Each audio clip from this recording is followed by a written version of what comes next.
جئنا إلى الدنيا كي ندعو إلى الله لننشر الخير في الكون الذي حارى ونرسل العطر دونوں الفاظ میں انتہائی خوبصورت آپ کا تعارف ہے.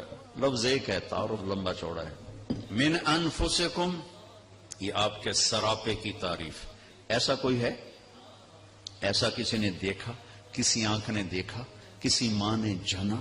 کسی کے ایسے عالی اخلاق، ایسا عالی سراپا، ایسا عالی ہندام. ہندام عربی کا لفظ ہے. سر سے لے کر پاؤں تک کسی کی شخصیت کے لیے ہندام کا لفظ بولا جاتا ہے. اطول من المربوع و اقصر من المشد من انفسکم، ایسا تم میں ہیں، 40 برس تمہارے اندر رہے ہیں. ایسے کوئی ہیں؟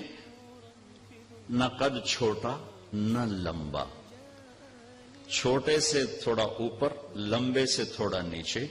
لیکن ایک معجزہ تھا، آپ کسی لمبے سے لمبے آدمی کے ساتھ کھڑے ہوتے تو آپ کا قد اس سے بلند نظر آتا تھا. آپ کے اپنے چچا عباس، وہ اتنے قدآور تھے، جب وہ گھوڑے پر بیٹھتے تھے تو پاؤں زمین پہ لگتے تھے، اتنے قدآور تھے. وہ عام طور پہ اونٹ کی سواری فرماتے تھے.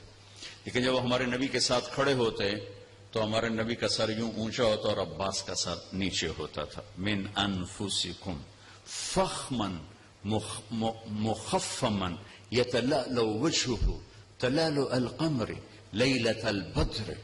آپ بڑے وقار والے، بڑی ہیبت والے، اور آپ کا چہرہ چمکتا تھا جسے 14ویں رات کا چاند چمکتا ہے. عظیم الہامہ، سر بڑا. رجل الشعر، گھنگریالے، نیم گھنگریالے بال. افریقن کی طرح نہیں، ایسے ایسے ایسے جیسے ہلکی ہواؤں سے پانی کی موجیں بنتی ہیں، ایسے آپ کے نیم گھنگریالے بال. شدید سواد الشعر، سیاہ کالے بال. داڑھی سر میں 20 سفید بال آخری عمر تک. ان فرقت عقیقتہ فرق والا فلا، یہ مانگ کبھی نکالتے تھے کبھی نہیں نکالتے تھے. یجاوز شعرہ شحمت اذنیہ، بال آپ کے کانوں کی لو تک تھے. واسع الجبین، ماتھا بڑا کشادہ. ازج الحواجب، یہ بھویں جو بڑے میک اپ کے ساتھ ایسے گول بنائی جاتی ہیں، پلکنگ کی جاتی ہے، وہ پھر مصنوعی بنائی جاتی ہیں. میرے نبی کے اللہ نے کماندار بھویں بنائی تھی، ایسے گولائی میں یہاں تک لمبی، میں غیر قرن، یہاں بال نہیں تھے اس جگہ.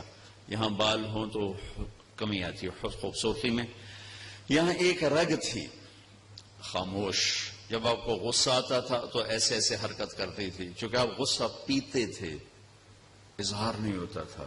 لیکن چہرے پر اس کا جو ریئیکشن آتا تھا، یہاں ٹک ٹک ٹک ٹک ہوتی تھی، جس سے صحابہ کو اندازہ ہوتا تھا کوئی ناگواری پیش آئی ہے. اہدب، یہ پلکیں بڑی دراز. ادعج، آنکھیں بڑی موٹی. اشکل، موٹائی کے ساتھ لمبی اور اس میں سرخ ڈورے. احور، سفیدی سفید، پتلی سیاہ. اکحل، بغیر سرمے کے سرما لگی ہوئی آنکھ. انجل، ابرج، اکحل، ادعج، احور، اہدب، اشکل، یہ سب آپ کی آنکھ کی صفات بیان کی گئی ہیں کہ آپ کتنے خوبصورت آنکھوں کے مالک تھے. شرم و حیا کی وجہ سے آپ کے دیکھنے کا انداز یہ تھا، یہ ایسے نہیں دیکھتے تھے، ایسے دیکھتے تھے، ذرا نظر جھکا کے دیکھتے تھے. جب کبھی آپ ایسے نظر اٹھاتے ایسے نورانی شعائیں نکلتی تھیں کہ کوئی آپ کے چہرے کو دیکھ نہیں سکتا تھا. سب ایسے ہو جاتے تھے.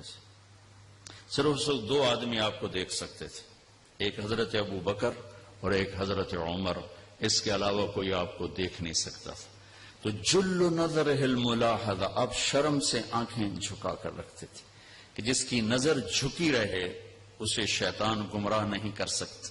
جس کی نظر اٹھ جائے تو وہ دلدل میں پھنس جاتا ہے، پتہ نہیں کب ہلاک ہو جائے، پتہ نہیں کب ہلاک ہو جائے، پتہ نہیں کب ہلاک ہو جائے. اقن العرنین، یہ ناک باریک تھا، یہاں سے باریک، یہاں سے ہلکا سا اٹھا ہوا تھا. لہو نور، یہاں ایک نور تھا جو جگمگ کرتا تھا. ولی الفم، آپ کے ہونٹ بڑے خوبصورت ذرا چوڑائی کے ساتھ. براق الثنایا، دانت ایسے چمکیلے کہ جب مسکراتے تھے تو دانتوں کا نور دیواروں پہ پڑتا دکھائی دیتا تھا. کف اللحیہ، آپ کی داڑھی بڑی خوبصورت اور گھنی تھی. سہل الخدین، یہ گال برابر تھے، نہ پچکے ہوئے نہ ابھرے ہوئے، برابر گال تھے آپ، برابر. اور فی صوتہ سحل، آواز میں ایک کشش تھی، ایک روپ تھا. فی عینیہ دعج، آنکھوں میں چمک تھی، حسن تھا. فی لحیتہ کثافہ، داڑھی بڑی گھنی خوبصورت تھی.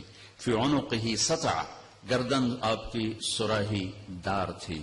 اور اذا تکلم علاہ البہا، جب آپ بولتے تھے تو ایک نور چھا جاتا تھا. وَإِن سَكَتَ عَلَاهُ الْوَقَارِ، جب آپ خاموش ہوتے تھے تو آپ پر ایک وقار چھا جاتا تھا. سواء البطن والصدر، آپ کا سینہ اور پیٹ برابر تھا، پیٹ باہر نہیں نکلا ہوا تھا. ہماری طرح اب ہمارے معاشرے میں کھانے پینے کا کوئی احساس کوئی نہیں ہے. پیٹ کھبے پاسے، آپ سجے پاسے. کئی لوگ آپ دیکھیں، لقد جاءکم رسول من انفسکم اذا اشار بکفہ، کبھی ایسا نہیں کرتے تھے کہ انگلی اٹھانا ایک عیب ہے. آپ یوں کرتے تھے. اللہ آپ نے غلام صاحب کو میں نے بلانا ہے تو میں تو کہوں گا یوں، یہ کہیں گے ادھر آؤ. آپ کرتے تھے یوں، پورے ہاتھ کا اشارہ فرماتے تھے. کبھی ایسے نہیں، زندگی بھر یوں فرماتے تھے. جب آپ غمگین ہوتے تھے تو یوں بیٹھتے تھے، سیدھے ہاتھ کو ٹھوڑے کے نیچے رکھ کے یوں بیٹھتے تھے. جب آپ حیران ہوتے تھے تو یوں کرتے تھے. یہ آپ کی حیرت کی نشان. دوران گفتگو آپ کی بے ساختہ جسمانی حرکت. یہ آپ کی ایک مجلس تھی جو فجر سے اشراق تک ہوتی تھی. فجر کی نماز جلدی پڑھتے تھے، اشراق تک کوئی پونا گھنٹہ یہ محفل ہوتی تھی. اس میں ہر قسم کی باتیں ہوتی تھی، دنیا کی بھی، دین کی بھی، مسائل کی بھی، واعظ و نصیحت بھی، ہنسی مذاق بھی، لطیفے بھی. ایک پوری زندگی کی ترجمانی ہوتی تھی، پوری زندگی کی اس میں عکاسی ہوتی تھی. خواب بھی سنائے جاتے تھے. ہاں بھائی کسی نے کوئی خواب دیکھا ہو یہ بھی آپ اس میں سنتے تھے. ریلیکس محفل ہوتی تھی. یہ جو تکلفات عجم ہیں انہوں نے دین کو بڑا اوکھا کر کے ہمیں دکھایا ہے. اگر آپ عرب کی زندگی دیکھو گے تو اسلام دین فطرت ہے، فطرت کی آواز کا نام اسلام ہے. تکلفات عجم کا نام اسلام نہیں ہے. اللہ نے اپنے نبی کو عربوں میں بھیجا جو انتہائی بے تکلف تھے، جن میں سادگی کوٹ کوٹ کے بھری ہوئی تھی. پھر جب یہ عجم میں اسلام آیا تو اس میں اسلامی رنگ پر عجمی رنگ غالب آیا تو ہم نے بے شمار پیچیدگیاں خود کھڑی کی ہوئی ہیں جن کا اسلام سے دور تک کوئی تعلق ہی کوئی نہیں. تو آپ کی محفل میں ہنسی مذاق بھی ہو رہا ہے. ایک صحابی ہیں، ان کا نام ہے اسید بن حضیر. یہ کس پائے کے آدمی تھے؟ جب آپ فتح مکہ کے لیے انٹر ہو رہے تھے مکہ میں تو آپ کا لشکر کا جھنڈا تھا سعد بن عبادہ کے ہاتھ میں، اور آپ کے ساتھ 5000 کا لشکر تھا، باقی 5000 آگے جا چکے تھے. تو آپ کے رائٹ سائڈ پر تھے ابو بکر صدیق، اور آپ کے لیفٹ پر تھے اسید بن حضیر، اور آپ کے پیچھے تھے اسامہ بن زید. یہ اتنے بڑے آدمی ہیں صحابہ میں کہ مکہ میں داخل ہوتے ہوئے ابو بکر رائٹ اور اسید لیفٹ. یہ اسید اللہ کے نبی کی محفل میں لطیفے سناتے تھے اور صحابہ ہنستے تھے. آپ بھی ہنستے تھے، آپ کو اپنی ہنسی پہ کنٹرول تھا، لیکن صحابہ کھل کے ہنستے تھے. اب منع نہیں فرماتے تھے. اس میں آپ دوران گفتگو یوں کیا کرتے تھے. اب محفل میں پاؤں نہیں پھیلاتے تھے. کتنی دیر تک محفل ہو اب پاؤں نہیں پھیلاتے تھے، پاؤں سمیٹ کے رکھتے تھے، چوکڑی مار کے بیٹھتے تھے. سب پر توجہ ایسے ہوتی تھی، ہر ایک سمجھتا تھا مجھے ہی اسپیشل توجہ دی جا رہی. اور جب آپ کسی کی طرف متوجہ ہوتے تھے تو صرف گردن سے نہیں ہوتے تھے. مثلا اب بھائی غلام صاحب مجھے کہنا جی طارق جمیل صاحب تو میں اتنا ہی کر سکتا ہوں. جی فرمائیے، اس سے آگے میری ہمت ہی کوئی نہیں. لیکن جب ہمارے نبی کو کہا جاتا یا رسول اللہ تو آپ یوں نہیں کرتے تھے، آپ یوں کرتے تھے. جی پورا سینہ دیتے تھے. کتنا مشکل کام ہے. ادھر سے آپ کو کہتا یا رسول اللہ، آپ یوں نہیں کرتے تھے، اب پورا ایسے ہوتے تھے. جی میرے دوست فرمائے. کوئی قریب آ کر کہتا بات کر رہے ہیں تو اب یوں ہو جاتے تھے. زندگی بھر نہیں کہا مختصر بات کرو میں بڑا مصروف. وہ الٹی سنا رہا ہے، وہ سیدھی سنا رہا ہے، اب یوں سنتے رہتے. ادھر آ کر بیٹھا ہے تو اب یوں ہو جاتے تھے.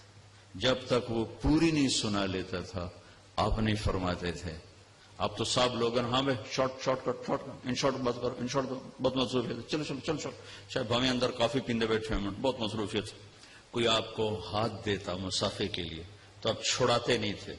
جب تک وہ نہیں چھوڑتا تھا آپ نہیں چھوڑاتے تھے. جب وہ چھوڑتا تھا پھر آپ چھوڑتے تھے. جب آپ چلتے تھے تو تھوڑے سے کندھے جھکا کے چلتے، ایسے نہیں چلتے تھے. یہ تکبر کی نشانی. اب تھوڑا سا ایسے چلتے تھے، تھوڑا سا کندھا آپ کا جھکا ہوتا تھا اور آپ کے پاؤں کا فاصلہ، قدم کا فاصلہ لمبا نہیں ہوتا تھا. چھوٹا پاؤں ہوتا تھا اور اس میں تیزی تھی، زمین آپ کے لیے سکڑتی تھی. لہذا آپ کے بارے میں آتا ہے آپ چلتے تھے اور صحابہ آپ کے ساتھ دوڑتے تھے. ان کو دوڑ کے آپ کے ساتھ ملنا پڑتا. آپ اپنی عام چال چل رہے ہوتے تھے اس لیے کہ آپ کے لیے زمین کو اللہ سکڑتے تھے اور صحابہ ساتھ بھاگ رہے ہوتے تھے آپ کو، آپ کے ساتھ چلنے کے لیے. اور ہمیشہ سلام میں پہل فرماتے تھے. کبھی انتظار نہیں کیا میں بڑا نبی ہوں یہ آ کے سلام کرے. ہمیشہ آپ سلام میں پہل فرماتے تھے. یہ میں نے آپ کو بتایا من انفسکم لقد جاءکم رسول من انفسکم. ایسا نفیس خاندان کسی کا ہے جو میں نے موریتانیہ میں تلاوت سنی. ہم پڑھتے ہیں حمالۃ الحطب، وہ پڑھتے ہیں حمالۃ الحطب. یہ تھوڑے تھوڑے فرق ہے. ہم پڑھتے ہیں ارأیت الذی، وہ پڑھتے ہیں آرأیت الذی. مطلب ایک ہی ہے. کلا بل تکرمون الیتیم، وہ پڑھتے ہیں کلا بل یکرمون الیتیم. قرآن کو 7 طرح پڑھا جا سکتا ہے. من انفسکم، کوئی ہے ایسا جس کا یوں پاکیزہ نسب ہو، پاکیزہ نسب ہو.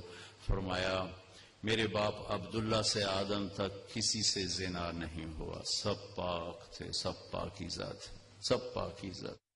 وَإِذْ قَالَ إِبْرَاهِيمُ لِأَبِيهِ آزر. اس میں ایک علماء کا قول ہے کہ آزر ابراہیم کے والد نہیں، چاچا ہیں، والد تارخ ہیں کہ اللہ کے نبی کی نسل میں کوئی مشرک نہیں آ سکتا. یہ میرے نبی کی شان کا تقاضا ہے کہ آپ کی نسل میں کوئی کافر نہیں آ سکتا، کوئی مشرک نہیں آ سکتا، کوئی بت پرست نہیں آ سکتا، کوئی بتوں کا پجاری نہیں آ سکتا. وہ موحد مومن دین فطرت دین اسلام پر ہیں. وہی موجود ہے یا نہیں ہے، کسی سے بت پرستی نہیں اور کسی پر کفر کا ٹھپا نہیں. یہ میرے نبی کی شان کا تقاضا ہے کہ ایسا پاکیزہ نسب اس کا ہونا چاہیے کہ جس میں کہیں بھی کوئی جھول نہ ہو، خاندانی لحاظ سے، نسب کے لحاظ سے اور اندر کی صفات کے لحاظ سے. جب ہر چیز کمال کو پہنچی تو اس کا آخری رزلٹ بنے محمد رسول اللہ صلی اللہ تعالی علیہ وسلم. اللہ تعالیٰ نے آپ کو 2 معجزے دیے، بے شمار معجزات ہیں، 2 عجیب و غریب. ایک قرآن جو اس دن سے لے کر قیامت تک کے لیے ہے کہ آج بھی قرآن کا چیلنج موجود ہے. کمپیوٹر کتنا فاسٹ ہو چکا ہے، اعلیٰ سے اعلیٰ کلام پروگرام کے ذریعے سے نکالا جا سکتا ہے. لیکن قُلْ لَئِنِ اجْتَمَعَتِ الْإِنسُ وَالْجِنُّ عَلَىٰ أَنْ يَأْتُوا بِمِثْلِ هَذَا الْقُرْآنِ لَا يَأْتُونَ بِمِثْلِهِ وَلَوْ كَانَ بَعْضُهُمْ لِبَعْضٍ ظَهِيرًا. کہ میرے بندو یہ میری کتاب ہے، میرے حبیب پر اتری ہے، تم سارے انسان جنات اکٹھے ہو جاؤ اور اس جیسا ایک کلام تیار کر دو. یہ چیلنج آج بھی موجود. بصورت من مثلہ، ایک صورت لے آؤ. عاجز ہے دنیا. عرب کو اپنے کلام پہ بہت ناز تھا. عجم کا ایک ترجمہ گونگا ہے، گونگا، اور عرب کا ایک ترجمہ ہے بولنے والا، بولنے والا. تو عرب اپنے آپ کو عرب کہتے تھے، ہم بولنے والے ہیں، ہمیں عجم کہتے تھے، یہ گونگے ہیں، ان کو بولنے کا سلیقہ ہی کوئی نہیں ہے۔ ان پر قرآن اترا، ٹھا ٹھا ٹھا، دماغ چکر کھا کے۔ ولید بن مغیرہ آیا ہمارے نبی کے پاس اور آ کر بھرپور دعوت دی کہ تو نے ہمیں آپس میں توڑ دیا، ہمارے خداؤں کو برا کہا، تم مہربانی کریے سب کو چھوڑ دے۔ آپ سنتے رہے۔ جب وہ فارغ ہو گیا تو آپ نے فرمایا میں سنوں، جو میں کہتا ہوں میں سنوں؟ کہنے لگا سنو۔ ولید بن مغیرہ کے بارے میں ایسا ہے، وہ چمڑے پر کھڑا ہو جاتا تھا اور 10 آدمی نیچے سے چمڑے کو کھینچتے تھے تو 1 انچ نہیں اس کو ہلا سکتے تھے، اتنا طاقتور آدمی تھا یہ۔ حضرت خالد کے والد بن ولید، خالد جو سیف اللہ ہیں، یہ ان کے والد ہیں، ولید بن مغیرہ۔ تو 10 آدمی کھینچتے تھے، نہیں کھینچ سکتے تھے۔ آپ نے کہا میں سناؤں، اپنی بات سناؤں؟ کہ سناؤ۔ کہ یوم ترجف الارض والجبال وكانت الجبال كثيبا مهيلا انا ارسلنا اليكم رسولا شاهدا عليكم كما ارسلنا الى فرعون رسولا فعصى فرعون الرسول فاخذناه اخذا وبيلا فكيف تتقون ان كفرتم يوم يجعل الولدان شيبا السماء منفطر به كان وعده مفعولا ان هذه تذکرہ فمن شاء اتخذ الى ربه سبیلا۔ یہ سورہ مزمل۔ تو اب ذرا مجھے دیکھیں اس نے کیا کیا، یہ اس کی خوفناک آواز ہے اور آنکھیں پھٹ گئیں۔ فرجع قہقرا، پشت نہیں پھیر سکا، خوف کی وجہ سے یوں واپس گھر سے باہر نکل اور جا کر اپنے گھر میں بند ہو گیا۔ ابو جہل کو پتا چلا تو وہ بھاگا ہوا آیا، لگتا ہے محمد کے جادو تیرے اوپر چل گیا۔ نہیں نہیں چلا نہیں، لیکن میں نے وہ کلام سنا ہے، میں سب سے زیادہ شاعری کو جانتا ہوں، عربیت کو جانتا ہوں، نظم کو جانتا ہوں، نثر کو جانتا ہوں۔